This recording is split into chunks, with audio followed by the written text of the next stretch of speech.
Assalamualaikum warahmatullahi wabarakatuh. Apa kabar anak-anak yang soleh dan soleha? Mudah-mudahan tetap sehat dan tetap semangat, serta mudah-mudahan mendapatkan lindungan dari Allah Subhanahu wa Ta'ala. Amin ya Rabbal 'Alamin.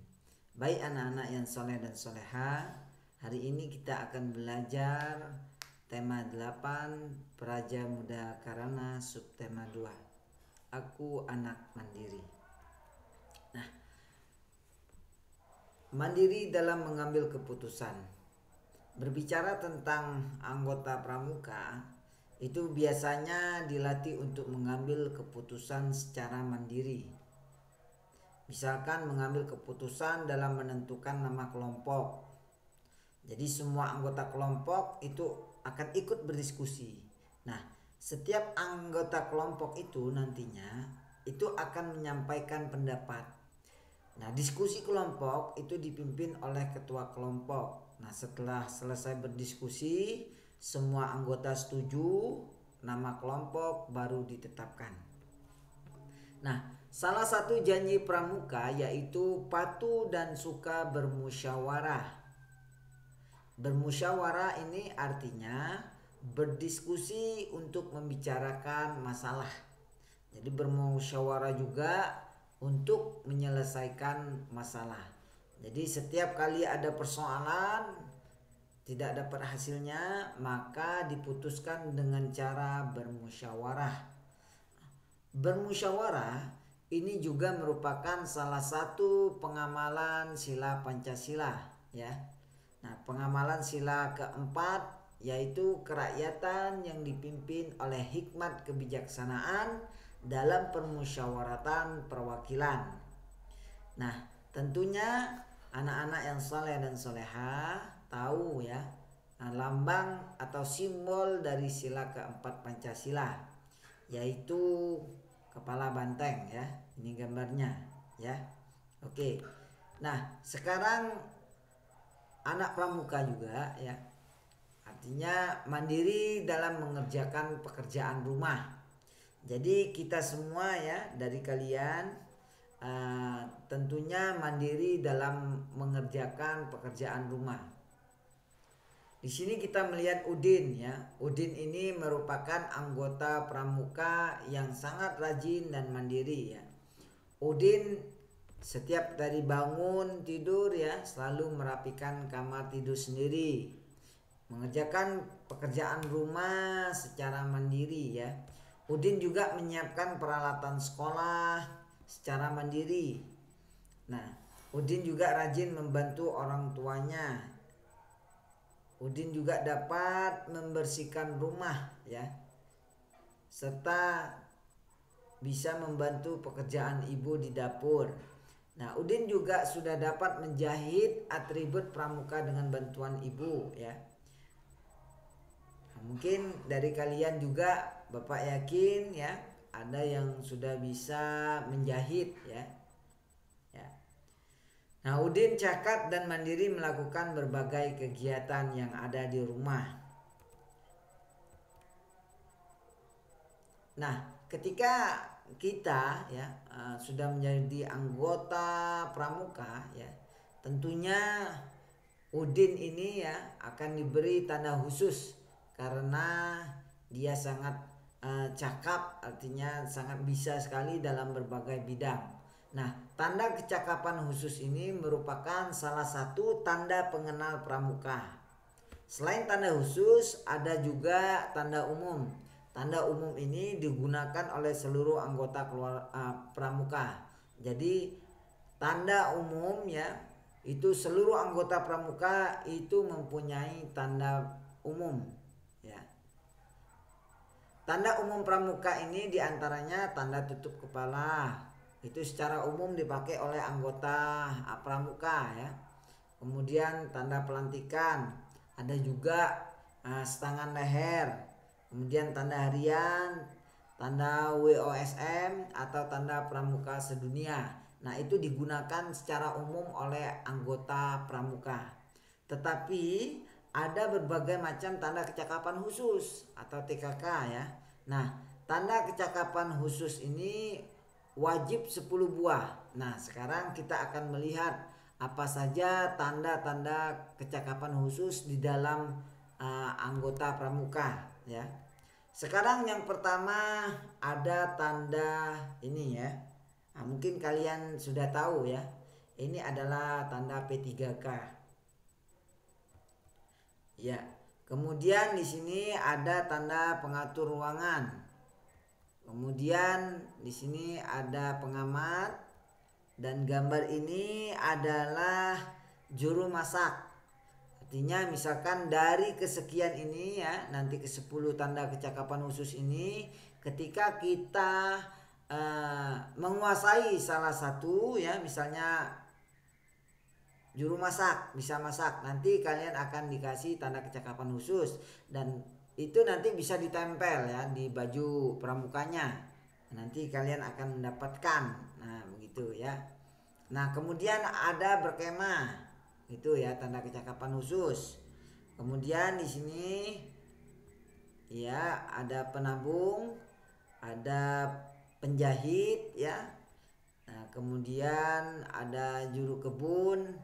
Kemudian di sini ada pengaman dan terakhir adalah gerak jalan. Nah, ini adalah 10 tanda kecakapan khusus ya yang khusus untuk anggota pramuka yang mempunyai keahlian ya, artinya kecakapan khusus. Nah, contoh tanda kecakapan khusus ini ya, ini berbentuk persegi, kita bisa lihat ya. Nah, tanda kecakapan khusus ini terdiri atas 5 bidang nantinya ya. Nah, setiap bidang itu memiliki warna khusus. Nah, bidang agama itu berwarna dasar kuning. Kemudian bidang patriotisme dan seni budaya itu berwarna dasar merah. Kemudian bidang ketangkasan dan kesehatan berwarna dasar putih. Bidang keterampilan dan teknik pembangunan itu berwarna dasar hijau. Sedangkan bidang sosial itu berwarna dasar biru. Nah, itu tanda kecakapan khusus nantinya ada 5 bidang itu ya. Dan memiliki warna khusus. Nah, itu warna-warnanya ya. Nah, sekarang kita masuk ke mandiri saat melaksanakan ibadah. Udin dan teman-teman taat dalam beribadah ya. Mereka melaksanakan ibadah dengan kesadaran sendiri. Mereka berani pergi ke tempat ibadah sendiri ya. Tempat ibadah dekat dengan tempat tinggal, mereka selalu menyiapkan peralatan beribadah sendiri. Mereka mandiri saat melaksanakan ibadah. Dan Bapak yakin serta percaya kepada anak-anak yang soleh dan soleha ya, untuk melaksanakan ibadah ini. Misalkan kita ya melaksanakan ibadah sholat, kalian sudah mandiri ya. Nah, misalnya mandirinya seperti ini. Ketika kita mendengarkan suara azan, misalnya di saat waktu sholat, kita harus cepat-cepat melaksanakan sholat ya. Ya, silakan mengambil air wudhu kemudian melaksanakan sholat. Itu salah satu yang harus kita lakukan ya. Artinya kita mandiri. Nah, mandiri di saat melaksanakan ibadah. Jangan sampai nanti ketika waktu sholat ya, azan sudah dikumandangkan tetapi mungkin kita terlena ya, asik-asik nonton begitu, sehingga sholat pun terlewatkan. Nah, jangan sampai seperti itu. Karena kalau seperti itu berarti kita belum mandiri ya. Mandiri dalam hal melaksanakan ibadah ya. Ketika panggilan azan sudah dikumandangkan, harus kita munculkan ya. Munculkan sifat kemandirian kita, kesadaran kita untuk melaksanakan sholat. Ambil wudhu, yang mungkin kalau rumahnya dekat dengan masjid, silakan pergi ke masjid ya, sholat berjamaah.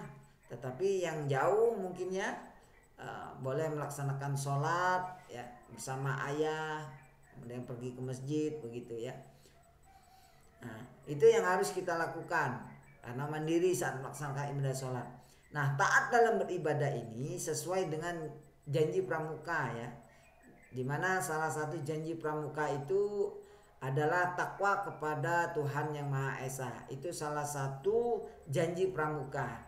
Jadi setiap anggota pramuka sudah berjanji ya bahwa takwa kepada Tuhan Yang Maha Esa. Salah satu bentuk ketakwaan itu adalah melaksanakan ibadah ya. Nah, taat dalam beribadah ini ya sesuai dengan pengamalan sila. Sila dalam Pancasila yaitu sila keberapa? Ada yang tahu nggak? Ya, oke, sila pertama ya. Sila pertama Pancasila yang berbunyi ketuhanan Yang Maha Esa. Nah, lambang dari sila pertama ini ya, kita tahu bentuknya, simbolnya adalah gambar bintang ya. Oke. Baik. Nah, ini berikut beberapa contoh sikap pengamalan sila pertama Pancasila. Yang pertama mungkin kita bisa melihat Edo ya, saat menjalankan ibadah ini di gereja ya. Itu beribadah sesuai agama yang dianutnya. Itu salah satu bentuk pengamalan Pancasila sila pertama. Kemudian misalkan ada anak-anak yang soleh dan soleha di rumah, sebelum dan sesudah makan selalu berdoa ya. Berdoa ini sebagai tanda syukur kita, bersyukur kepada Allah.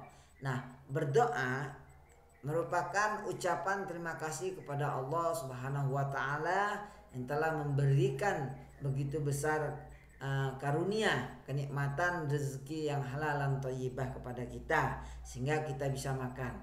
Nah, pengamalan Pancasila yang dilakukan oleh Siti ya, ini menunjukkan bahwa termasuk pengamalan sila pertama Pancasila ya.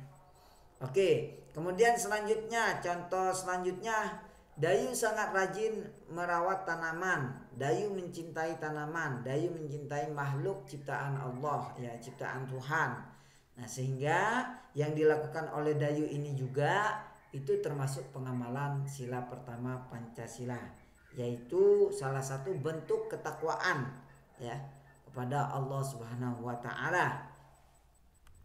Oke, baik anak-anak yang saleh dan soleha, untuk pembelajaran kita hari ini sampai di sini ya, mudah-mudahan bermanfaat kepada kita semua.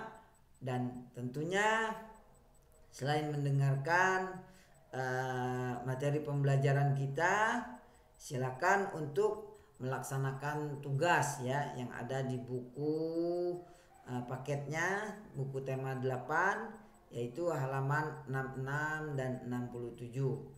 Nanti silakan untuk difoto ya, difoto, silakan dikirim japri ke WA Bapak ya. Nah, mudah-mudahan bermanfaat untuk kalian semua.